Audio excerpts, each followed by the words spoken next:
Namaste friends, I'm Abhilasha, your host. Welcome to this talk show. And we have very fresh episode with the fresh ideas with Dr. Ajay Prabhakar. So this is very interesting conversation we are going to have with Dr. Ajay Prabhakar about languages, about our root language and very celebrated language of Sanskrit. So Prakrit and Sanskrit. So these are the two languages we are going to talk about, their history, their lineage, and the kind of literature is available in both the languages. And he is going to share with us very interesting information which we have never heard before. And I'm very excited for this conversation. I'm sure you are also excited for this conversation. So let's go ahead and catch up with Dr. Ajay Prabhakar. Namaste Ajay Prabhakar ji. Namaste. Welcome to the Soul Talk. Thank you so much for having me. Yeah. So you are historian, archaeologist, and you have traveled extensively, many languages as well as, just we were talking to each other, prior to this talk. So, many languages as well. Then you are educationist, you are author, you are researcher. So there are so many, profiles you have.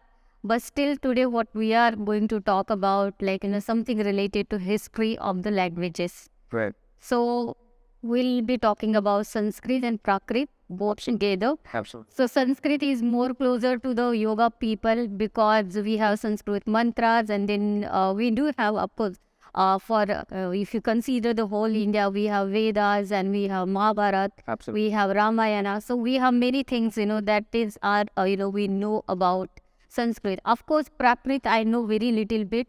What I learned about Prakrit, in my school, that, Prakrit was something, Boli Bhasha, means you were supposed to use only for the conversation, not for the written text or something like that. So first, we would like to understand from you, when was Sanskrit, originated, whether it was the first language, the officially first language, and at the same time, when was Prakrit originated, and how both are, interconnected. So many questions. First of all, I'd like to commend you. You are doing a fabulous job. Thank you. You have been great following up with me, 3 months almost, to get up to this interview. So I commend you for that, your consistency, your persistence. And now I move on to, and it's great to be here. It's a wonderful place. And going on to your questions, and a whole barrage of questions, in fact. First of all, Sanskrit and Prakrit. Now, it's very interesting, and the things which I'm going to say henceforward, or from this point onwards, is our finding, or these are our findings which we have worked on for so many years, 20 years to be precise.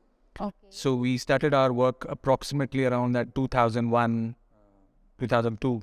And this is 2022.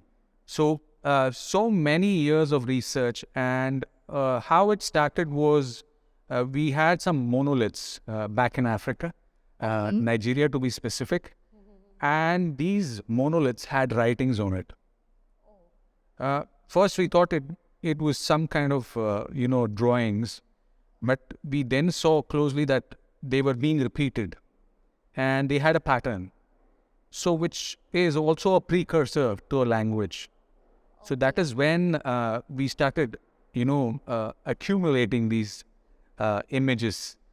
And these are 365 approximately stones spread across many villages. And if you do a satellite image on these stones, these come in a form of a spiral. So that's the most interesting part of it. Okay, what do you mean by when you see it from the up, it will look like a spiral? The whole formation, the whole different villages. Oh, wow. Yes. So this is the most interesting part of these stones. So now someone had taken so much of effort, so much, effort gone into putting the stones in those particular places, those spots, to make up those spirals. Now that is what started our journey back 20 years back. And this is also the basis for 3 of my books, research books, archaeological and, others. And this is also my journey into AI. So it's many starts because when we saw so many images, we were taking almost like every day we would travel a lot and we'd be taking so many images. Now for someone, we had a team, of course, but for them to read, interpret, get it into a particular format and assign it or compare it with different languages, symbols, it was not easy. So we needed a program which would do at least some part of it. And that's the start of the algorithm. And that's where we started playing with those images, yes. So that is the start. Now, that is also the start of the question that you asked, that Sanskrit or Prakrit, what are these languages? And who is the first sister? Is it Sanskrit or is it Prakrit? Or is she a mother or is she a sister? What is the relation? During our course of research, what happened was, again, we gathered evidence. We gathered so many different pieces of data. As I said, we were comparing languages. We compared almost 256 different languages. And that is when it struck. So languages, you mean dialects? No, languages, proper languages. Okay. So we have almost 6,000 languages all across the world. So that's a huge. Yes. So approximately, they're dying out, they are reducing. That's a different thing. But we took just a small subset, 256 to be very precise. It's also a number which is close to computers. But these are the numbers that we gathered. We were able to gather with our resources, with our bandwidth. So what happened then was we started comparing languages which also included languages from India. Hindi is one of them. Marathi is another one of them. We also had Malayalam, Tamil, we had Kannada. We had different languages which we got together and we started comparing. When we started comparing, now what is this comparison all about? Now we started looking for the written language. Now we have to understand these are two different things. So one is the written language and the other is the spoken language. So we started comparing both of them. So you segregated these languages like that? Absolutely. Okay. So the sounds of the language and the writing strokes of the language. So this is what the study was all about. Now we wanted to know, though it started with knowing the alphabets, but we wanted to know how it is written, how it is spoken, or what are the sounds. And that's when we struck on something. And that is the start of the answer to your question, in fact. Now, this is, now by official records, Sanskrit is almost like 3,000 years old. Okay. But what I read in Google, it was 6,000 years old. Conservatively. By official records. Prakrit is also placed along the same period. Of course, scholars are, now after this talk, they'll be even more mad at a person who is going to talk otherwise. But this is what makes it more interesting. Now, I could place Sanskrit even much older. I'm talking about Vedic Sanskrit. Now, when I use the term Vedic Sanskrit, it is associated with Vedas, and hence the term Vedic Sanskrit. Now, you could place it much older. Yeah. Now, but that is the question, whether we can really place it older. Now, I would like to take up a story at this point of time. And this story is about a language. And the language starts, it's one of the very, very ancient languages. It is very close to the nature, or not only the nature of, nature around us, but nature itself, like in all its form, Okay. So it has curves, it has things which are found in nature, so the sounds of nature. So it could be a dog sound, it could be a bird sound, it could be a peacock sound. So all these sounds now started coming up together. This would be around like maybe 11,000, 12,000 BC. They started coming together as sounds. Life was okay, it started moving on. But okay, what are these sounds for? Basically, what we're doing now here, communication. Yes. That's the most important thing, because if I have to say something to you, I could say something. I could hold a chair and say, this is but doesn't mean anything. You could say, what are you trying to do? Are you trying to jump? So communication is key. Yeah. So that's number one. Now, as time progressed, we needed to document it. Now, that's the second stage. One is sounds, one is written. Yeah. So that is where now the whole thing shifts. So this story, going back to the story again, this story is called the story of Prakrit, not Prakrits, not plural S with a S. Okay, only but Prakrit. with Prakrit. Prakrit or Prakrit, as people would like to pronounce it. Prakrit or Prakrit is basically very close to nature. Sounds of nature, ways of nature, spoken like the river, as free as a river. So this is a story about Prakrit, which was there. The proto-language before, a proto-language is a language like the first languages. Okay. So yeah, proto-language is one of the initial languages, let's put it like that. So the proto-languages are the first languages, and we have called it Garamma. But after What Garamma, is called? we, in our own discoveries, we have named the proto-language as Garamma. Garamma. Yes. Garamma, now why the name Garamma is, Gara is also, Gramma is also coming from the root word.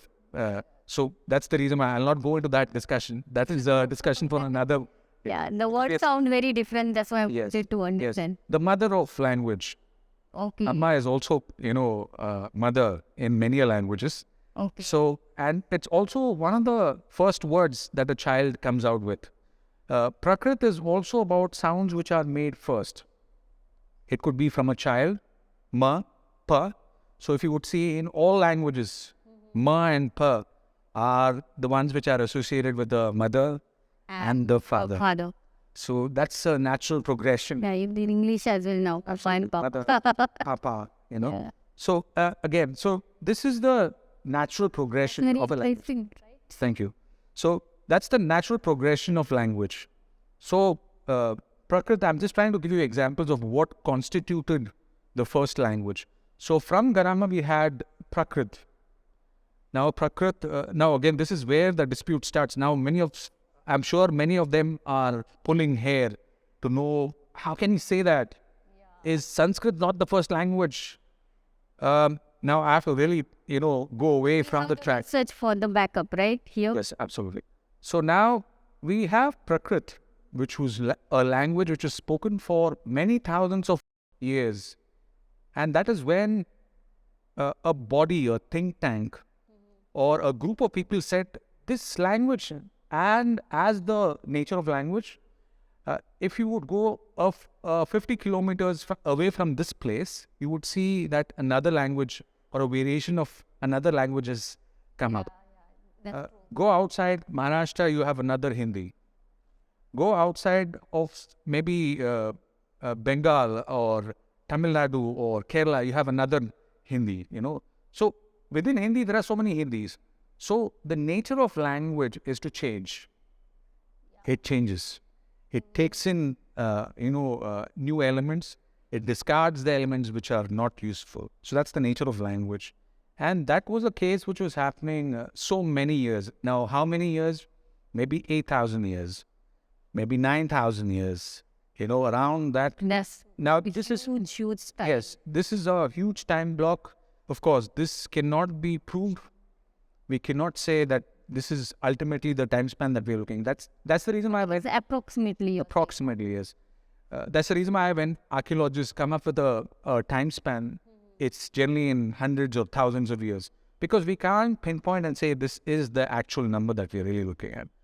So maybe around that 8,000, let's say 7,000, 8,000, 9,000 years, there was a language which was formed, which was close to Prakrit. And as time progressed, people realized that.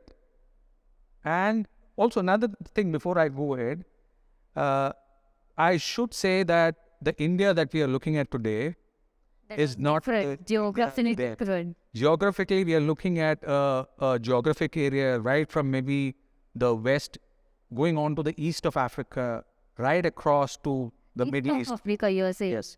Not means beyond Afghanistan. Yes.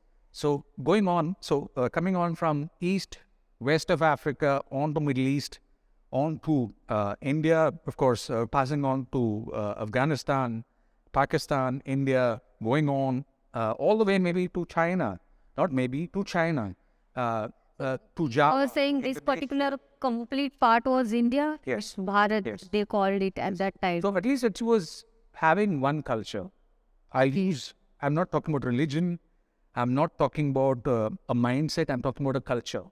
Okay. Culturally, they were similar. Similar, absolutely. Before this similarity started coming in, now this could be, now what I'm trying to emphasize is that there was unification of culture maybe in that point of time, which made language to be uniform all across. Okay, means right now we have multiple languages. In that time, maybe one or two languages were there, and that was spoken. Maybe a uniform language, yes, which is Prakrit. So this is what we postulate. I should be very clear. This is what I postulate. This is I with my team. This is what we postulate. That Prakrit was one of the initial languages. It is an unspoken language. It is a sister who's never mentioned, who's looked away, who's thrown away. But this is the forum which we want to use to get that system back into focus. So this is one of those languages which is so important. Why I'm even giving it a status of being, the mother of Sanskrit for now. I'm still absorbing all the facts. Yes. So, we are still in around that 7,000 BC, and coming on to 6,000 BC, many people got together. The think tank, maybe it could be a group of kings, maybe it could be scholars, academia. Now they were tearing their hair, including our Acharya Panini.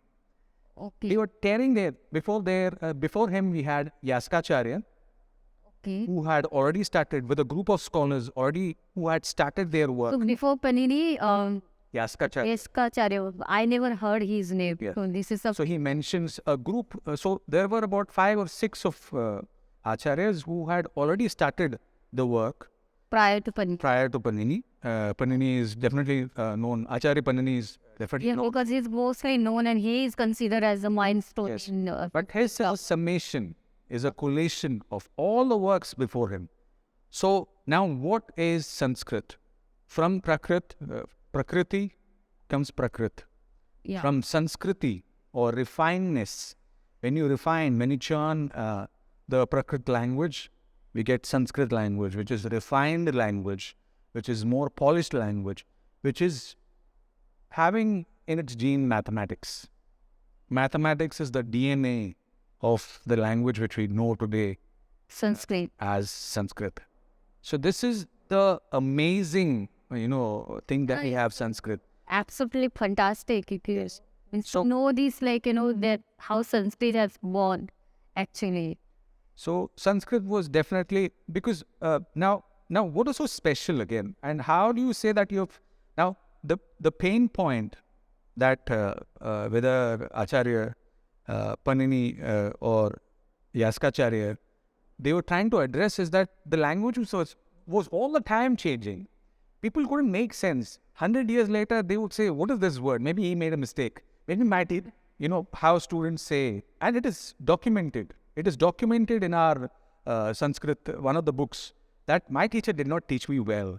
So maybe this document is not okay. When we are in school, if my mom or my dad ask me, how do you not know this? Say, my teacher did not teach me. She's not a good teacher. So that's the same kind of a thing which we have in one of the documents. So to get away with this, they needed some kind of standardization because the language was changing. And with such a big geographical area, now geographical area, how and why, we'll come to that a little later. So what was happening was that there were so many changes happening at the same time. So the language was changing, the dialects, there was many things which was happening, and it was not the same language which was used, hundreds or thousands of years ago. So they wanted some kind of standardization. I wanted to know actually, so now you explain this process, right?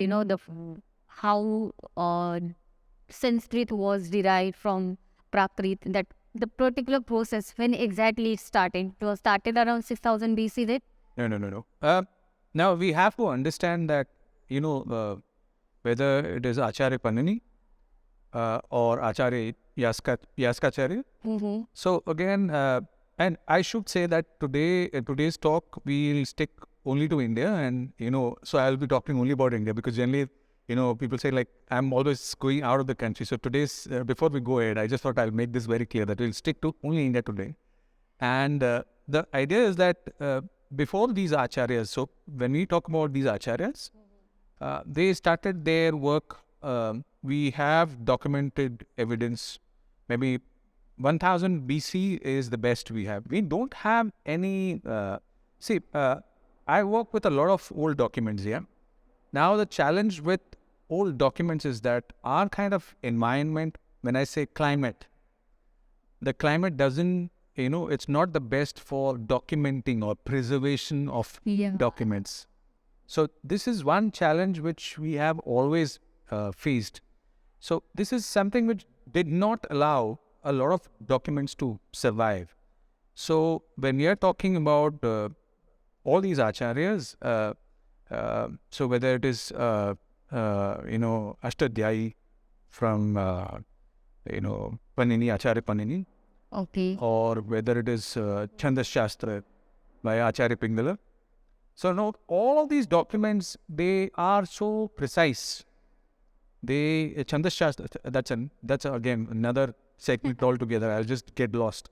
So, but the most important thing is there are so many important things which can be discussed. So, as you were rightly saying, so documented evidence, what we have on hand is, I think the best manuscript that we have is only 2000 years old.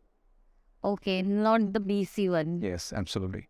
So I think, the best, I think it's Spitzer's document that we have, and that's just around 2000 years old. That's the best we have.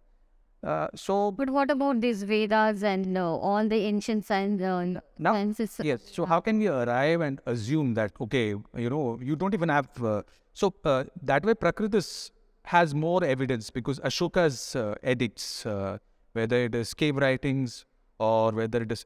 That is, I think we have at 300 BC, Yeah. So that's older than Sanskrit.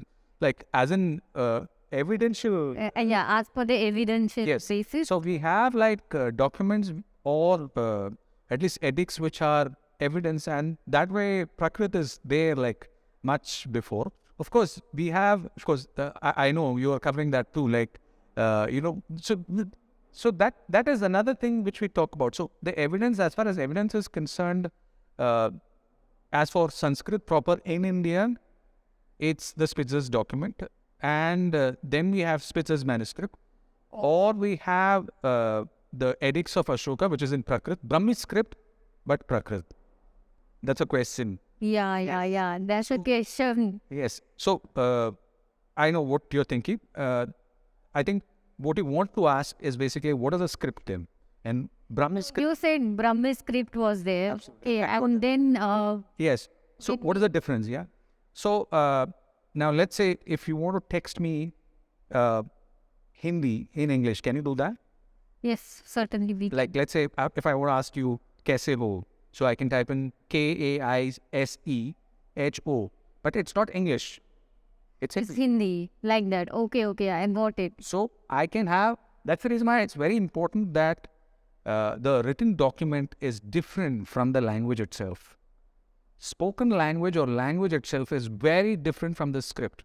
So we have had so many scripts, the Brahmi script, the Devanagari script, the Sharada script. There are so many scripts. That is the written language.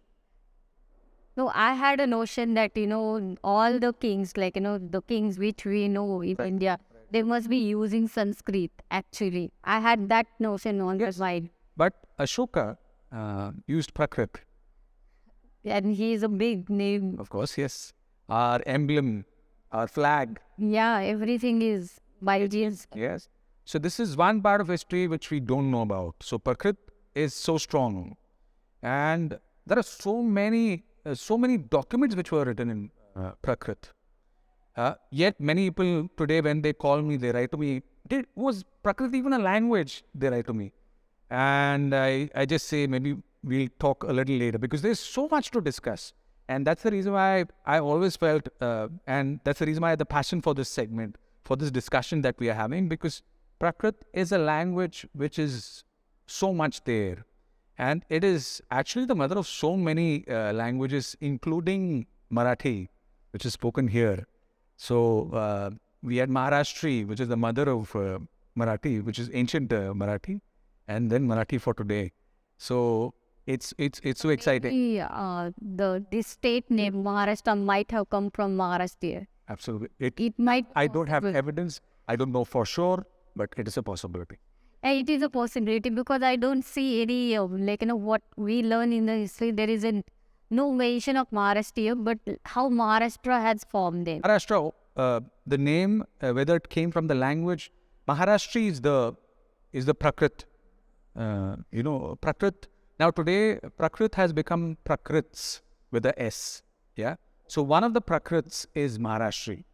Okay, why this change? Is there any difference, Prakrit and Prakrit? So what happened was, as people carried Prakrit and started going, because this is the evolution of language that we are talking about today, as they started spreading out to different areas in the world, and let's not focus on the world. As I said, I promised today that I'll be focused on India.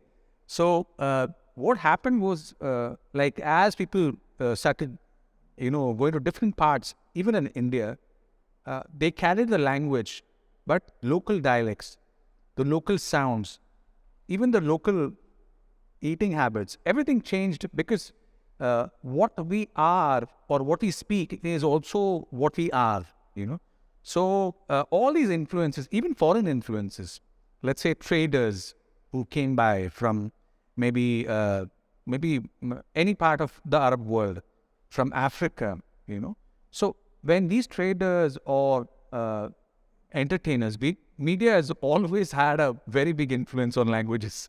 So whether it is so many thousands of years before or it is today, apan ko aane gaye, that kind of a thing, or whether it's even slang being used in language today, So it's all coming from influence, and this influence is media, Otherwise, so in those days, maybe a group of artists, they're coming to a village. So they bring their culture with them. Or I'm a trader, I want to trade with you. So you have to understand my language as well as I understand it. Yeah, so some words you take from those languages. Absolutely. Which you are communicating. So Prakrit or Prakrit became Prakrits as it went on to different states.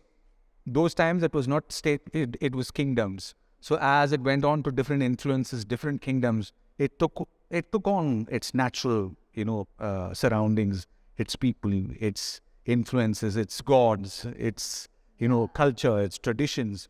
So all of it had its rub on the language, and that's when it became different Prakrits, Many people dismiss, it's just another form of Sanskrit, but that's not the truth, because the Sanskrit is actually the root. Yes, and this is our language. Again, as I said, there are many scholars, there are many people after this, when they see this interview, they would say, it's not possible. No, but we have explained it very well, right? How the refined language, Sanskrit is the refined language coming from the Prakrit root. Yes. So I don't see any reason of argument over there. So certainly it is. And yes, you were talking about this, Naneshwari. So you told me that it is not in Prakrit, it is in Maharashtra. Yes. So it is in Prakrit, that is old Prakrit. So Maharashtri, is a Prakrit language. It's a very old Prakrit language. It was always used for poetry as a language even today, and what remains of the old. Marathi, if you would hear, there is always this, as if you're sitting near a stream, as water is flowing, it's very sweet. So it is in the purest form. In the purest form, that's what it's saying. So even if you would look at older documents, the kind of language they use is so sweet. It's like eating a sweet, that's sweet. Not even saying it, just reading it, it's very sweet, So Maharashtri was associated with poetry. So when people wanted to, even in Sanskrit plays, if they wanted to talk poetry, they'll come on to, Maharashtrian. So it was beautiful poetry. Even if you would see, even our older bhajans or older texts, the language is very. It's slow. It's not even, people can't understand it today. Though it's not even Sanskrit. Some people say it's more like Konkani. Yeah, because all of the root languages, it's connecting to one root language, which is a Prakrit language. So we can say this Hindi, Gujarati, Marathi, Bengali, or northern languages from the Prakrit. yes, no, different Prakrits. Okay. So we are going to do a new segment. We have already identified, or we have dissected as to what is Sanskrit. I'm just, summarizing the whole discussion we had. So we started with what is a language, like what are these two languages? Are they even interconnected? Did any language like Prakrit exist? From there, now we have come on to, like, we are taking up new languages that is of today and seeing whether they have any past or any rub with Prakrit. So we have already... Sanskrit has the rub. Certainly, these languages are going to have it. Yes. So now this comes on, and this is very interesting, because we have another Prakrit which is called as Pesachi. Oh. Pesachi is with... Sounds with Baisakhi. Yes, but it also comes from the root word of Pishach, which is dead, or which is, ghostly. Yes. And my assumption, or what I think, or what our group thinks, our research group thinks is, our research team thinks is, it's basically to do with different tribes. So Pesachi or, Pishachi, like there were different variations of the same Prakrit, but it's a Prakrit again. So, is associated with Bengali, Nepali. Pishachi. Yes, the same. But why it was, derived? Okay, Is it related to haunted places? It was always called that, for whatever reasons. It was always called that. Now, it's one of the most mysterious Prakrits. It's one of the most... Yeah, it is mysterious. It is fascinating because the sound is... And the sounds are very, like, st. It's all sh, t. The sounds are very there. Like Bengali today, we think it is one of the sweetest language in the world. Yes. So, and it is one of the most... So, it derives, or we assume that the languages of East India come from this Prakrit. Again, it's not conclusive. This is what I can stretch my neck out and say, So, this is what, because all these group of languages, they are very, Assam, like, all of these the languages are very interconnected. Including seven sister languages?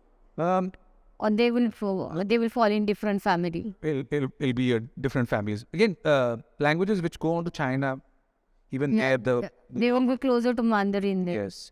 So, like, if you would see the languages which are closer to us, they are very different from the languages which are Mandarin proper, And even the way of living, it's very different. Yes, certainly. So, again, that's the kind of thing that we have here. So, Pesachi is, it might have been called different names, but this is one of the most interesting and mysterious Prakrits that we are discussing. I wish I could go on. There are so many other... Again, you talked about Hindi, Hindi comes in from Arthamagadi. So we have... That's Bihar region, or the Magadhi means. Yes. So we have a Prakrit called Magadhi, and we also have a Prakrit called Ardhamagadi. Ardhamagadi is... That's interesting name, right, to the language. Yes. Because at some point of time, and we don't know for sure, again, I should put a disclaimer on, underneath my face. So, what I would say is what we can, it's like groping in the dark. I can feel something. I know it is that, but I cannot say for sure because our knowledge base is still not so vast that we can validate that. But any person having his basic sense, what we call as common sense, would be able to derive that, this is the obvious case. So, Ardhamagadi is very famous, again, a very famous Prakrit. It is also a Prakrit like other Prakrits. Why it's famous is because we have Mahavira, Jain. Titha. Yes. In Titha. Prakrit, again, you would say, is Prakrit even spoken today?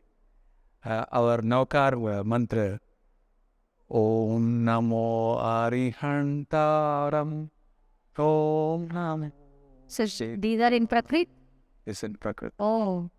So if people don't know where Prakrit is hidden, it's right in front of us. So Prakrit and Pali, they are different then? Pali is also.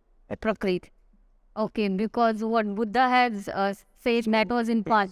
When we say language of the gods, Devavani, Sanskrit is also called as Devavani. Yeah, because it has been curated, right? Somebody sat down and... Prakrit is also a Devavani.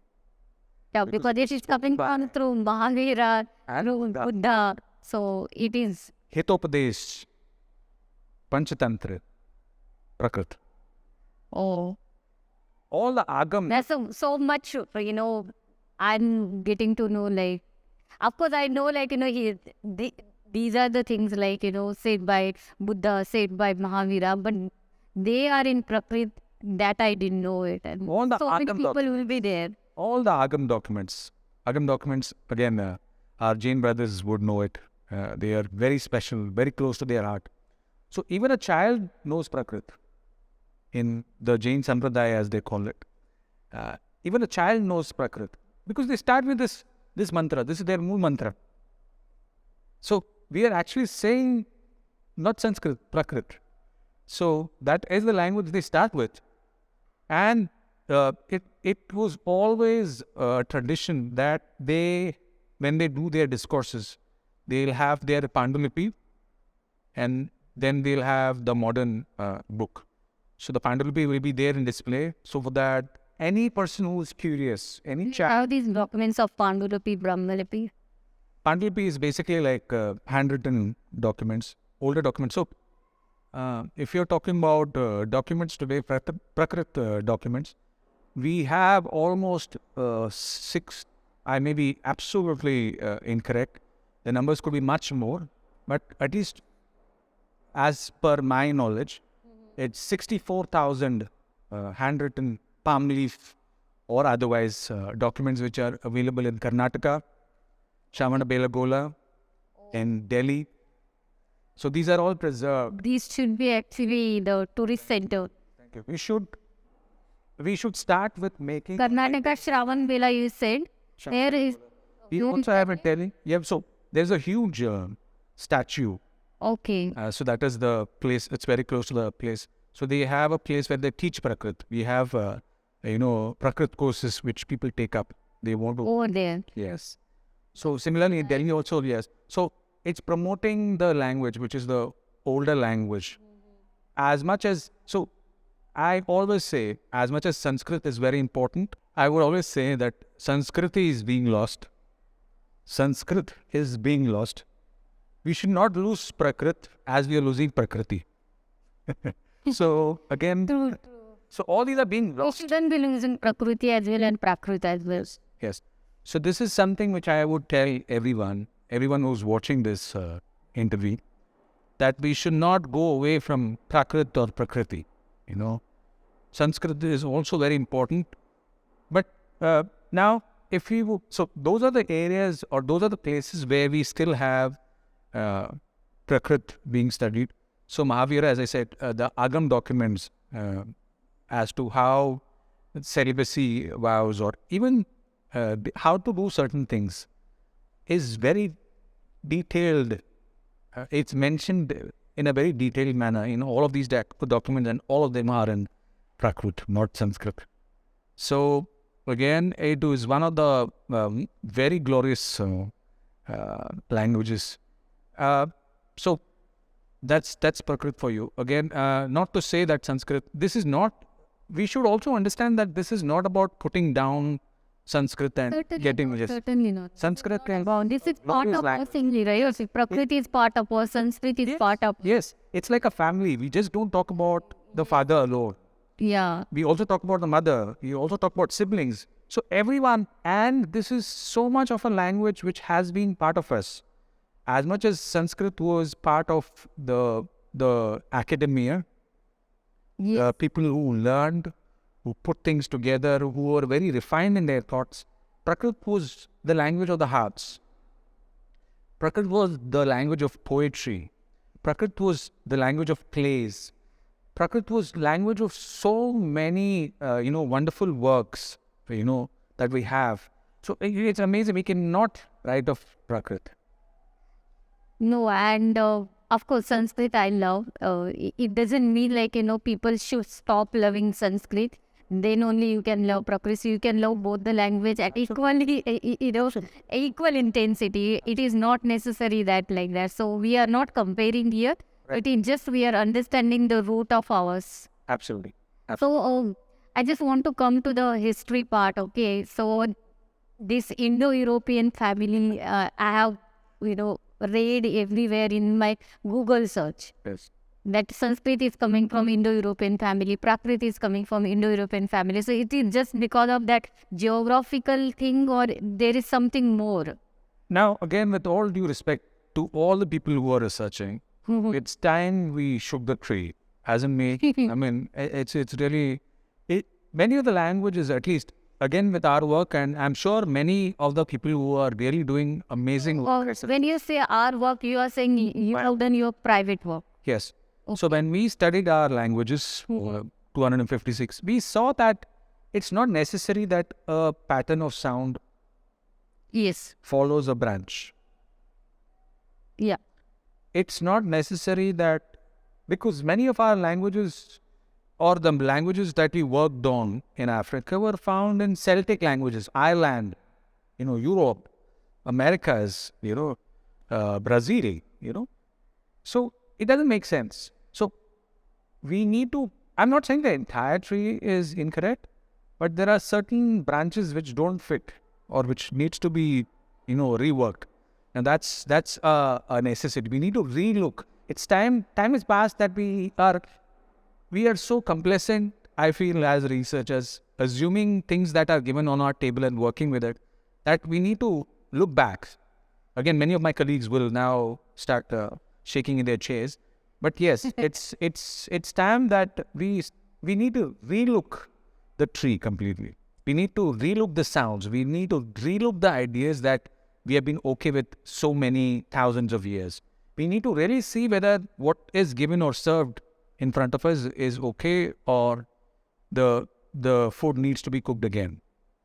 Okay, so we can call this only Indo family language. Yes, so they are classified by current classification. It is Indo-European, sub-branch Indo-Iranian is where our languages fall. But as I said, I would reserve my comments for, it doesn't, my assumption is the root language. India is so big at that particular time, we can definitely say that it is from the Bharat. We cannot say India because it's like, during British era we had this name, but we can say Bharat. Absolutely.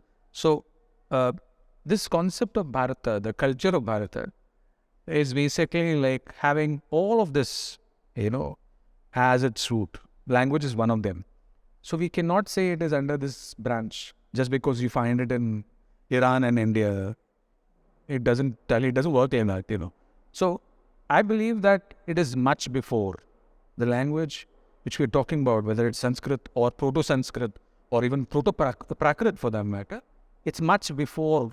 It's the root of all languages. Absolutely. Including European languages. Of all the languages in the world today. This is what we believe.